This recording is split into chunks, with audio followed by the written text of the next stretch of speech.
Le week-end dernier, j'ai regardé en diagonale la tentative de record du monde du 100 km de Jim Wemsley. Et comme souvent quand je regarde ce coureur, j'ai été fasciné par la foulée qu'il a, en particulier pour un coureur d'ultra. Il a vraiment une foulée atypique avec une cadence autour de 160 et surtout un rebond au sol qui est vraiment important. On sent que le travail musculaire et tendineux est vraiment énorme et en général on voit plutôt ça sur des coureurs de 5000 mètres. Là on l'a vu pendant 100 km. 100 km qu'il a bouclé à 3,41 au kilomètre de moyenne. Il est passé à un cheveu du record du monde, mais quand même, c'était impressionnant. Pourquoi je vous fais ce type d'intro sur une vidéo où je dois vous parler de technique de course? Eh bien tout simplement parce que c'est en regardant cette tentative de record du monde que j'ai pensé à cette vidéo. Le fait est que s'il y avait une foulée parfaite, eh bien on ne regarderait pas du côté de ce coureur. Je suis sûr que la majeure partie d'entre vous irait plutôt citer un Eliud Kipchoge. Personnellement, je pourrais le regarder courir pendant des heures, c'est beau à voir, c'est fluide,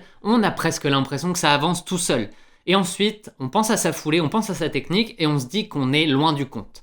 Mais je vous le dis, il ne faut clairement pas regarder les choses dans ce sens, c'est une grave erreur. Pour plusieurs raisons et je vais vous les expliquer dans cette vidéo. En fait, je vais même vous expliquer pourquoi la technique de course parfaite n'existe pas, c'est un mythe. Même si évidemment, travailler votre technique de course, l'améliorer, la rendre plus efficace, c'est un des vecteurs de performance, mais il ne faut pas viser un idéal, il faut viser la foulée qui vous correspond.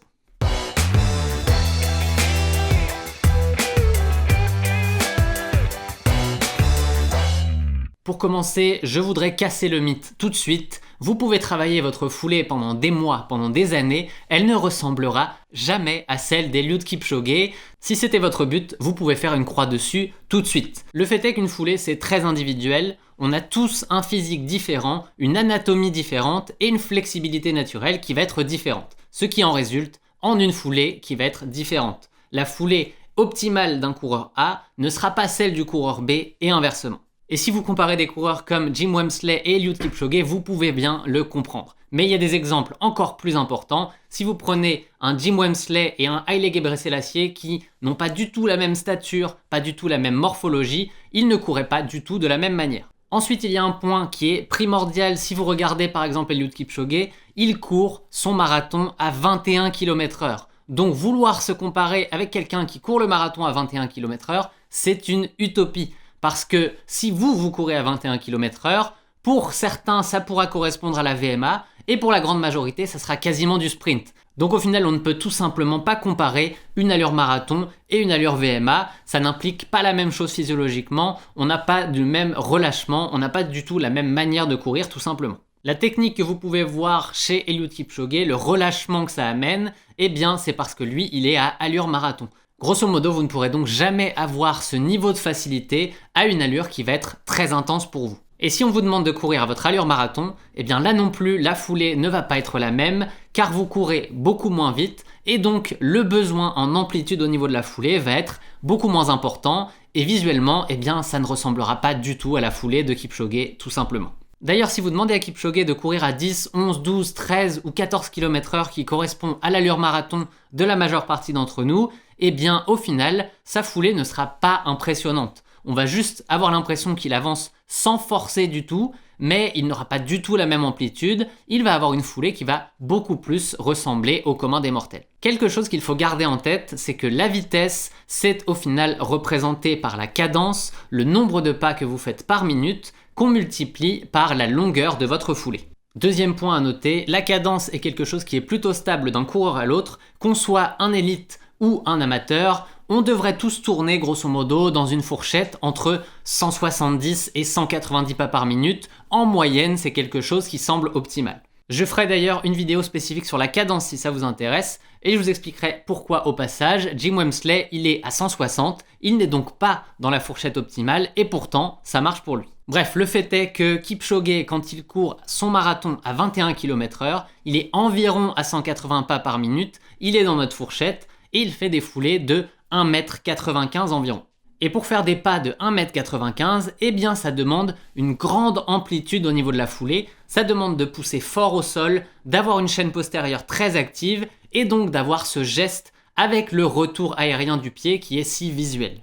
Par contre, à 180 pas par minute à 12 km/h, eh bien là, on a besoin de foulées qui font 1,10 m seulement, et forcément, on a besoin de beaucoup moins d'amplitude, on va aller chercher beaucoup moins loin derrière, et donc visuellement, eh bien, ça ne ressemblera pas du tout à la même chose. Est-ce que ça veut dire que votre foulée n'est pas efficace car on n'y voit pas ce fameux retour aérien magique? Eh bien non, évidemment.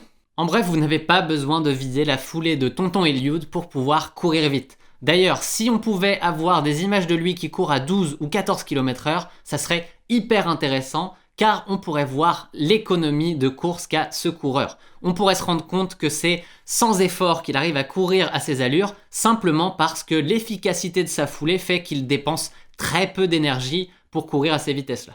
Maintenant, on est en train de parler du recordman du monde du marathon, et autour de lui, dans des chronos qui sont un peu plus élevés, mais quand même très impressionnants, sous les 2h05, on va pouvoir trouver des coureurs qui ont une foulée qui est moins visuellement esthétique, et pourtant qui est très efficace. On va même voir des attaques talons, certains vont lever les yeux au ciel, et pourtant, on peut avoir une attaque talon et faire moins de 2h05 au marathon, je vous le garantis. Et si on reparle 2 secondes de la foulée de Jim Wemsley, eh bien courir de la même manière que lui sur un 100 km, pour 99,9% des coureurs, c'est direction l'infirmerie avant même la moitié de la course à mon avis. Clairement, il doit avoir des muscles et des tendons en béton pour être capable d'encaisser ça pendant 100 bornes. Parce que oui, il a un petit peu fléchi sur la fin de la course, mais quand même, c'était encore très impressionnant. Lui qui fléchit, au lieu de courir à 16 km/h, on le retrouve à 15,2, 15,5. Ça avançait quand même encore très vite alors qu'il avait totalement cramé.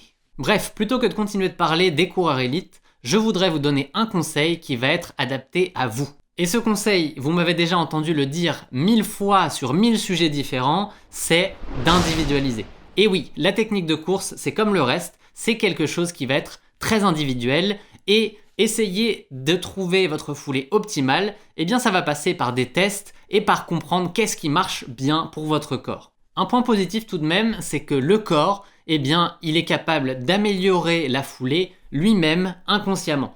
Donc là, aujourd'hui, la manière dont vous courez, eh bien, c'est la manière optimale que votre corps a trouvée pour vous. Malheureusement, dans beaucoup de cas, un manque de solidité musculaire, tendineuse, un manque de mobilité et l'utilisation de chaussures maximalistes qui vont guider le pied et le protéger des impacts vont faire que, eh bien, la foulée qu'on a aujourd'hui, elle est optimale dans l'esprit pour le corps, mais elle n'est pas vraiment optimale quand on vise de s'améliorer, de performer. Et même en termes de blessures, la foulée qu'on va développer naturellement, eh bien souvent elle génère des blessures. Bref, je suis pas là pour parler minimalisme aujourd'hui. Ce que je voudrais vous dire par contre, c'est que dans la majeure partie des cas, avant d'aller travailler des détails au niveau de la technique de course, la pose de pied, la cadence ou je ne sais quel autre paramètre, eh bien dans beaucoup de cas, il faut d'abord aller travailler son renforcement et sa mobilité, car sans ça, eh bien, on ne va pas être capable d'aller améliorer sa technique. Le corps ne sera pas capable, il va être bloqué quand on va vouloir faire certains changements. Je ne suis pas en train de vous dire que travailler la cadence ou son oscillation verticale, ça n'est pas intéressant. Ce que je suis en train de vous dire par contre, c'est qu'il faut d'abord travailler les causes primaires, le renforcement, la mobilité. Et si on est suffisamment fort, on va pouvoir facilement aller améliorer sa technique derrière. Bien sûr, les sujets sur la pose du pied au sol, talon, médio-pied, avant-pied, la cadence, l'oscillation verticale, le temps de contact au sol, tout ça a son importance. D'ailleurs, on va en parler dans de futures vidéos si ça vous intéresse. Petit aparté, dites-le moi en commentaire si vous voulez que je fasse une série de vidéos sur la technique de course, et dans ce cas, eh bien, j'irai travailler en détail chacun de ces sujets. Si on revient 2 secondes sur le but de l'amélioration de la technique de course, eh bien, c'est d'aller plus vite. Et donc pour aller plus vite, soit on augmente sa cadence, soit on augmente la longueur de sa foulée. Et quand on améliore sa technique, la capacité du pied au sol à mieux pousser, à mieux emmagasiner l'énergie et à la rendre, eh bien on va courir plus loin. On va augmenter de quelques centimètres notre foulée, et ces centimètres, foulée après foulée, minute après minute, heure après heure sur les longues distances, eh bien ça va se transformer en minutes en bout de course. Ce qu'il faut bien comprendre au final, c'est qu'un moment critique de la foulée, c'est lorsque le pied va se poser au sol, va impacter le sol, et là on va avoir l'énergie verticale qui va frapper le sol, et qu'est-ce qui va pouvoir se passer à ce moment-là? Soit on emmagasine l'énergie tel un ressort et on va pouvoir la réutiliser pour repartir vers l'avant, soit on va la perdre, on va s'écraser sur sa foulée, et comme on a des muscles, des tendons qui ne sont pas suffisamment forts, eh bien on va la perdre cette énergie. Donc en fait, au moment de l'impact au sol, on va avoir à disposition une énergie qui est gratuite, mais pour ça, eh bien, il faut avoir des muscles, des tendons qui sont assez forts pour la réutiliser. La bonne nouvelle dans tout ça, c'est que ce genre de travail, eh bien, il est complémentaire avec le travail de fractionné à VMA, au seuil, ou tout ce que vous pouvez faire comme entraînement. Vous allez pouvoir progresser d'un côté avec vos séances d'entraînement sur l'aspect physiologique, et vous allez pouvoir aussi progresser sur l'aspect efficacité en vous renforçant et en travaillant votre technique. Bref, encore une fois, dites-moi ce que vous pensez de ce type de vidéo en commentaire, dites-moi ce que vous voulez voir, ce dont vous voulez que je parle dans les prochaines vidéos sur la technique de course, et tout simplement si le sujet vous intéresse.